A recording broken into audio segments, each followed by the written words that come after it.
Good morning to everyone. It is a pleasure, it is an honor to be here this morning. Like I said to Belinda just now, I needed those words. I was a little nervous this morning getting up here. I've been here before, and it is wonderful to see all your beautiful smiling faces looking up here. But I was still nervous this morning. I was just shaking. I was up till midnight last night trying to think, what am I going to say? How am I going to say it? I do this all the time. I'm out in churches regularly. I'm talking to people. But for some reason this morning, I was nervous. But those words were great. Amen. I'm going to do my commercial, which is not really a commercial this morning, but I'm going to tell you something real quick. On the front pew down here by Wendell are some prayer cards so that you can know where we are, how to get in touch with us, how to keep up with us, and what we're doing over in Slovakia. And then there's some yellow cards here that are prayer requests that we would love for you to take and to pray for us and to pray for the people that we minister with and the other field personnel or missionaries or whatever you want to call us who are out there doing things. So those are down there. If you want to grab one after church, that'll be great. And thank you for your prayers, because we know that you do pray for us. We feel it. Amen. We know that. And the financial support that you give for the offering for global missions. We are sent by Cooperative Baptist Fellowship. We can't do it without you. You are our partners here, and we need you, and we appreciate you. Shane and I left Arkansas, which was home then, 12 and a half years ago, to go work with the Roma people in Slovakia and the Czech Republic. We were a little sad and a little scared when we got on that plane with our 2 kids, a dog, and a big pile of luggage. But it all arrived together. God knew where we were going, what we were doing. But not only were we sad and a little scared, we were excited. We were eager to see what it was that God was going to have us do there in Slovakia and the Czech Republic. We had no idea. We thought we did. But we went there to learn. And we continue to learn today, because we don't know everything. We are not the ones who have the answers. I don't have any answers. I can hold hands. I can be your friend. That's what's important. Relationships. Yeah. Being at home. Being kin. This morning, I woke up and I looked at Facebook because, I'm one of those people. I look at Facebook every morning when I wake up. I'm confessing.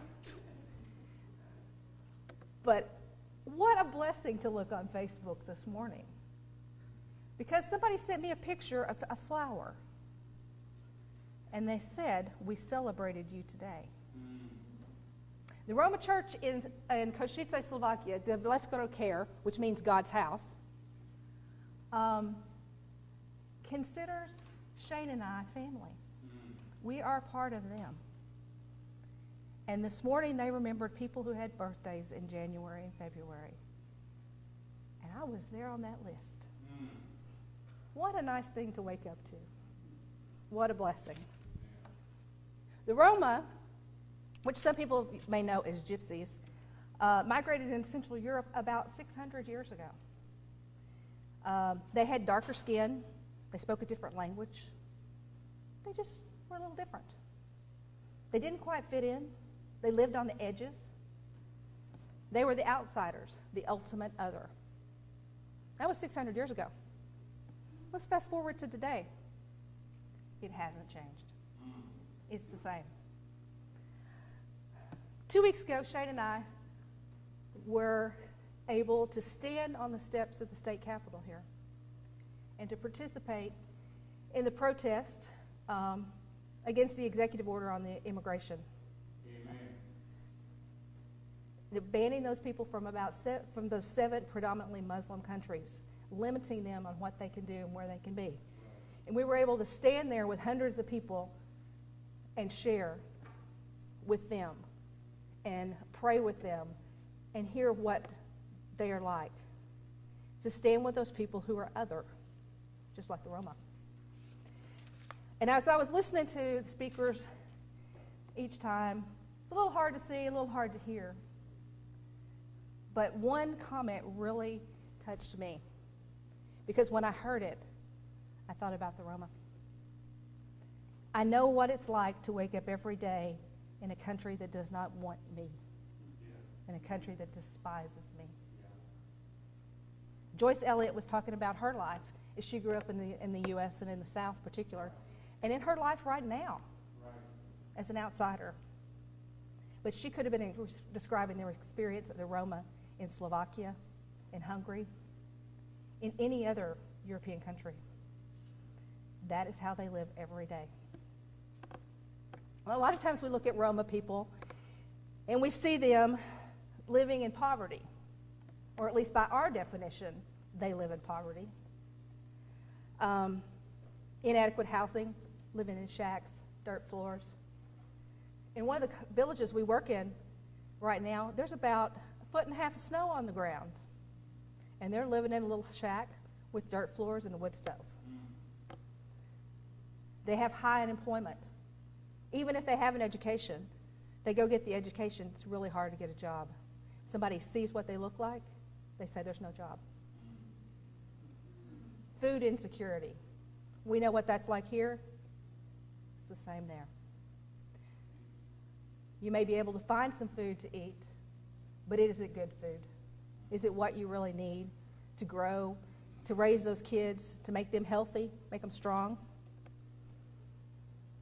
But I want to talk about poverty just a little bit this morning and define it a little bit differently than just lack of finances, lack of money, lack of a good place to live.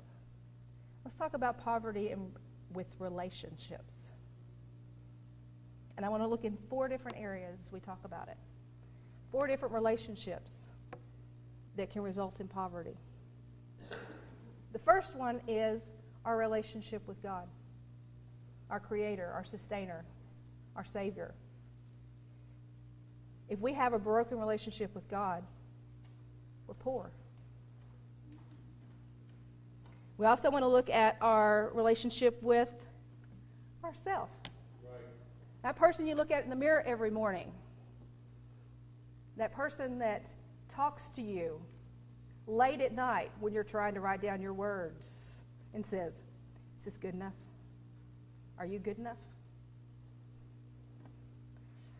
We also have a relationship with our environment, that world that God created, that God gave to us to take care of, to live in, to share. And the last one is our neighbors. That person who lives next door to you. That person who doesn't look quite like you. That person who doesn't talk quite like you.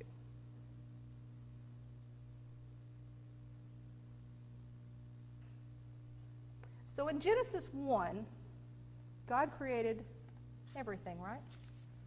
We had the creation story there. God created the skies. He put that sun up there, even though we can't quite see it this morning. It's there. The birds, the fish. And what did he say about it when he was finished? Again? It was good. That's right. God created it all, and it was good. And then in the verse 26 through 31, God creates humanity, man and woman. And how did he create humanity? He created us in his image. We are created in the image of God. We bear the image of God. Every one of us. Whether we are a sort of blonde, white woman standing up here, or we are a little brown child in Slovakia, or we are a purple person somewhere, or we are a Muslim, or we are a Jew, or we don't have a religion, we are still created in the image of God. We all bear that image. And when God created man and woman, what did he say about man and woman? It was very good. Very good. So, let's go back and talk about two of those relationships. And we said we must have a relationship with God. If we don't have a relationship with God, then there is nothing that we will never be rich. We will always be poor. But there are two relationships I want to talk about. The relationship with yourself. Looking in that mirror, understanding that you are made in the image of God. And when you look in that mirror, you reflect God. Sometimes it's hard to look at that man in the mirror, the person in the mirror, and understand God made me just the way he wanted me to be, just the way he wanted me to look, just the way he gave me my job. He gave me my family. Sometimes I have to question that one. But he gave us all these things, and he made us that way. And then I want to talk about who is my neighbor? And is my neighbor made in the image of God?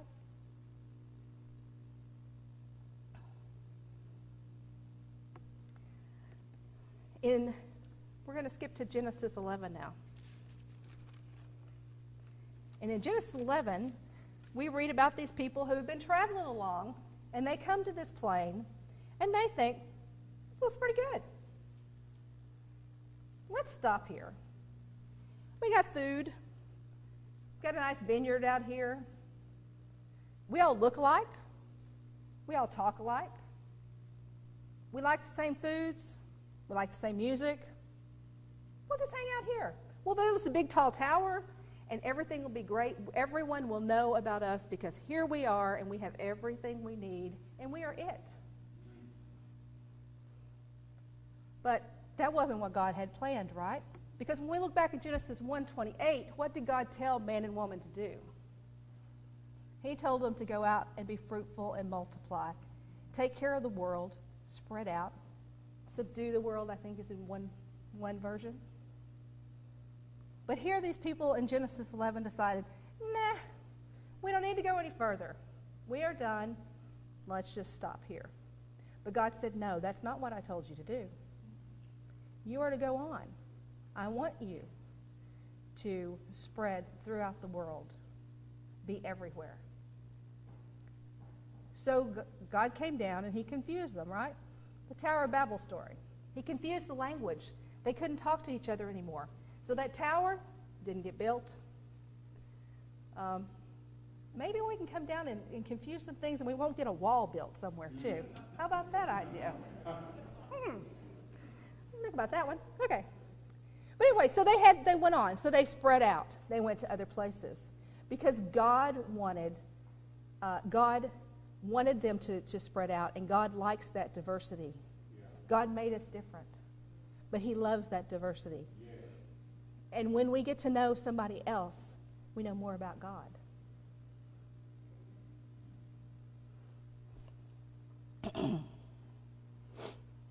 You know, we need to get back to being the children of God, made in the image of God. And then we don't have to worry about whether we make our nation great.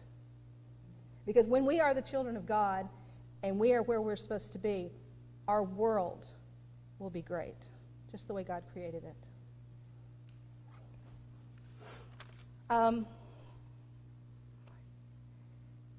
Shane and I were invited to go to a little town in south central Slovakia called Nesvady. If you look on the map, you'll have to really look hard to find it. And Martin, the pastor there, who is also a friend of ours, called up and said, can you come down and help us? Can you come down and talk about how to work with Roma people? Give us some history on them. Talk to us about the biblical implications of working with Roma. Does the Bible say we ought to? I think so. And then give us concretely some practical ideas on how we can work with Roma. Slovaks are very specific about that. They want to know exactly what it is we should do. They want a checklist. There's not a checklist, but that's what they wanted. So we went down and we spent a weekend with these people, talking to them, getting to know them, visiting with them. Now, the reason they needed to know this is because a few months before, they had a woman come to their church and want to be baptized.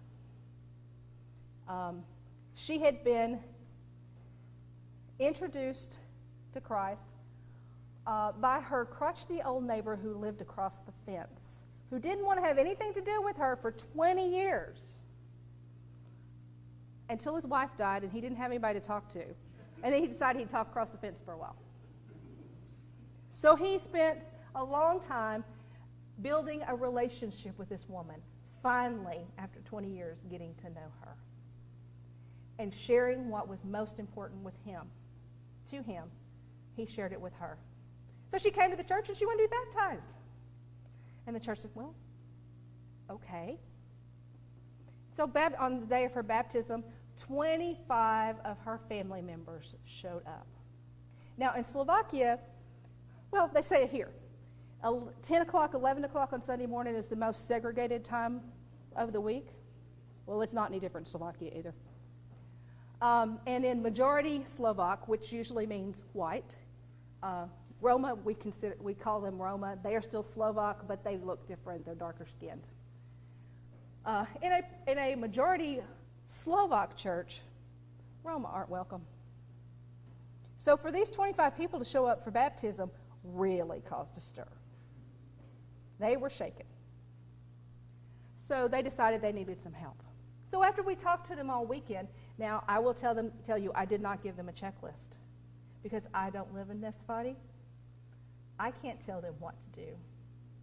I can tell you about building relationships, getting to know people, seeing people as God sees them, or trying to. But I can't give you a checklist. But there was one elder. They don't have deacons in their church. They have elders in their church. And Shane preached the sermon on a Sunday morning, and as he walked out of church, the elder stopped him and said, "You provoked me, brother. I never saw the Roma as bearing the image of God. I never saw a Roma person as good, or that they were the image of God. You provoked me. Now I have to think about that." Sometimes we do good things.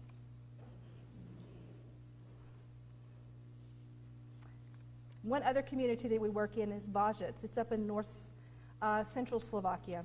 It's cold there right now, snowy.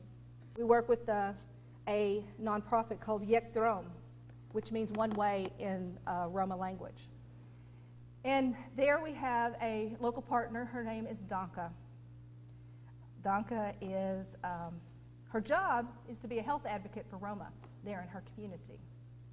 Her calling is to love people, to see people as bearers of the image of God, to love them, to want to make her community better. That's her calling. In December 2015, Drom purchased a house in the village there that they wanted to convert into a community center. They're going to help, or they are, providing early childhood education for Roma children so that they can have a better start, a better chance to get an education and maybe have a better life. After-school programs with kids to help them with their studying. If they got dirt floors and they got wood stoves, they probably don't have electricity at home, so you can't really study in the evening. So they have a place they can study. The community hasn't been real supportive. They've tried really, really hard to put up blocks, not providing the permits they needed to do certain work, not approving them to be a community center so that they can apply for grant money from other places. Doing petitions, people on the street that the house is on. Having petitions got together to say, we don't want you doing anything in our community if it's going to help a Roma person. Yeah, Suzette's frowning. I was like, right. Why? But that's how they feel. One time they wanted to buy a rug for the community room in the main community building there for the village. They wanted to buy a rug for the floor there so that when the Roma kids came to have some of their after-school programs, they could have a place that wasn't cold to sit down on. It's only going to be like $100. Wasn't a big deal. But you know what the city council said? No. Those Roma kids are going to sit on it. No, we're not going to buy it. Right, wow. Crazy, isn't it?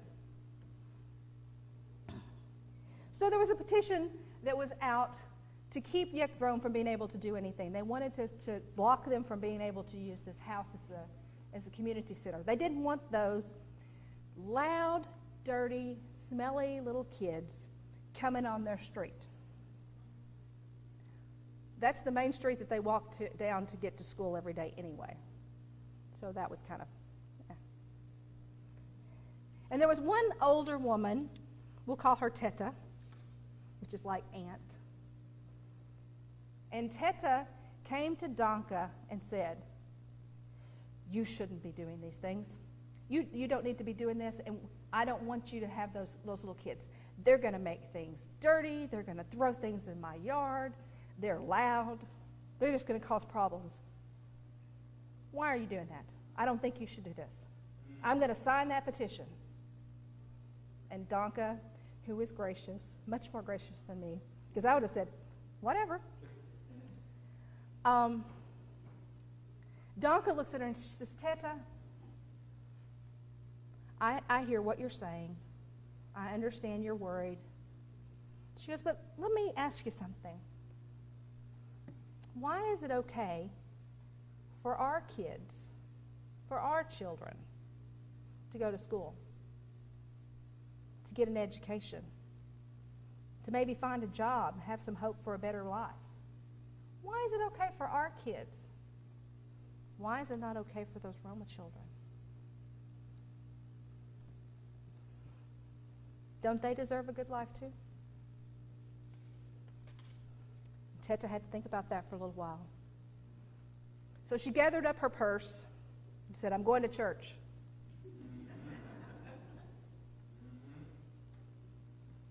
And a little while later, Teta came walking back down the street, and she said, Danka, come here. Don't you worry about that petition. I'll take care of it. And whatever those little children need, you just let me know. I'll take care of that. Sometimes going to church is a good thing. And sometimes just the right question can open your eyes to what you need to see. We are blessed because we get to do what God called us to do. We get to see people like you all and visit with you and know that you have our backs.